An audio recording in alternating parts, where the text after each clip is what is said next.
है मसीह का प्यारा वचन, ये है वचन प्यारा।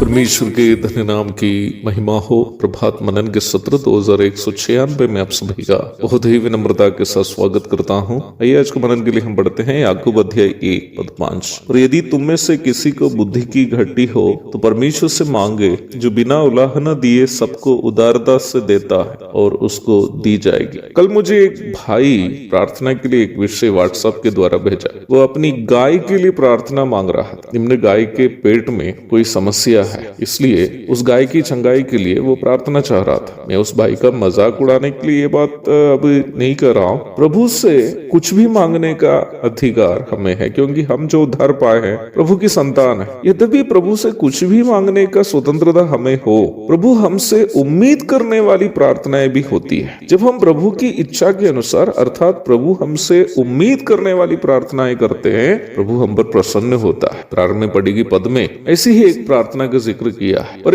यदि तुम में से किसी को बुद्धि की घटी हो तो परमेश्वर से मांगे। यह कैसी बुद्धि की मांग करने के लिए याकूब कह रहा है, अर्थात किस उद्देश्य की प्राप्ति के लिए बुद्धि की मांग करने के लिए कह रहा है। क्या पढ़कर MBBS इंजीनियरिंग या IAS IPS लेने के लिए बुद्धि की मांग करने के लिए बताया है? मैं आपको ये बात बता दिया हूँ कि परमेश्वर हमसे खास करके चाहने वाली दो ही बातें हैं। पहली बात है हम परमेश्वर के पुत्र प्रभु यीशु मसीह के पवित्रता की परिपूर्णता की ओर बदलते जाए। दूसरी बात है परमेश्वर जो काम हमारे द्वारा करना चाहता है उसे हमारे जीवन के द्वारा पूर्ति होने हेतु हम आत्मिक रूप में परिपक्व हो जाए। मैं आपको पुनः कहना चाहता हूँ कि इन दोनों उद्देश्य के अलावा मेरे और आपके जीवन से परमेश्वर का विशेष कोई अन्य उद्देश्य नहीं है। हमारे जीवन में होने वाली अन्य सभी घटनाएं इन दोनों ईश्वरीय उद्देश्य की पूर्ति के लिए ही प्रभु होने देता है। इसलिए हमारे जीवन के महत्वपूर्ण दो प्रार्थना विषय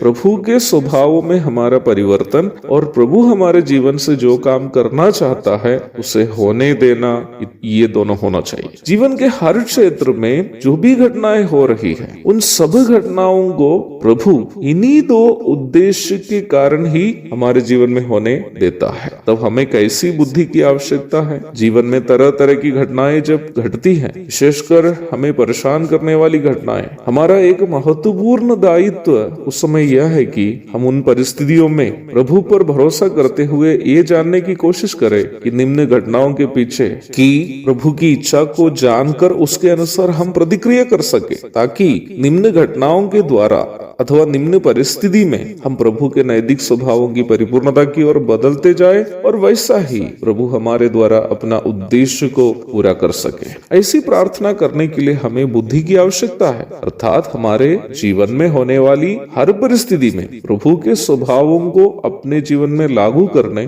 और प्रभु की योजना के लिए अपने आप को समर्पण करने के लिए हमें बुद्धि अथवा समझ की आवश्यकता है। वचन हमें सिखाता है कि निम्न समझ या बुद्धि के लिए हम प्रार्थना करें, ताकि हमारे जीवन में होने वाली हर परेशानी से हम प्रभु के स्वभावों में बदलते जाए और वैसे ही प्रभु हमारे जीवन के द्वारा वो काम करे जो वो हमारे जीवन के द्वारा करना चाहता है। मेरे प्यारो, मुझे सुनने वाले प्रिय भाई बहनों, मैं आपसे कहना चाहता हूँ हमारे जीवन तब ही अर्थपूर्ण हो जा सकता है जब प्रभु जो काम हमारे जीवन के द्वारा करना चाहता है वो काम हमारे जीवन के द्वारा हो। हम अपनी इच्छा से क्या कुछ भी हासिल करें, अपनी इच्छा से जहाँ तक भी पहुंचे, तब भी प्रभु की इच्छा हमारे जीवन में यदि पूरी नहीं होती हो तो हम इस संसार के क्या कुछ भी हासिल करें, हमारे जीवन बेकार है, अर्थ शून्य है। हमारा जीवन तभी अर्थपूर्ण और सफल होगा जब परमेश्वर के काम के लिए हमारा जीवन इस्तेमाल हो जाता है। परमेश्वर के उद्देश्य के लिए अपने जीवन को समर्पण करने और परमेश्वर की हमारे जीवन के द्वारा महिमा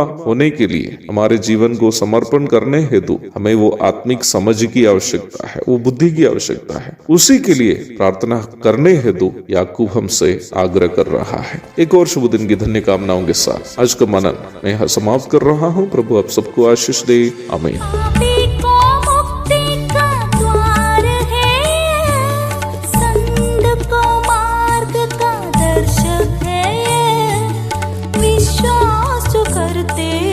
उसके लिए अनंत जीवन का साधन है।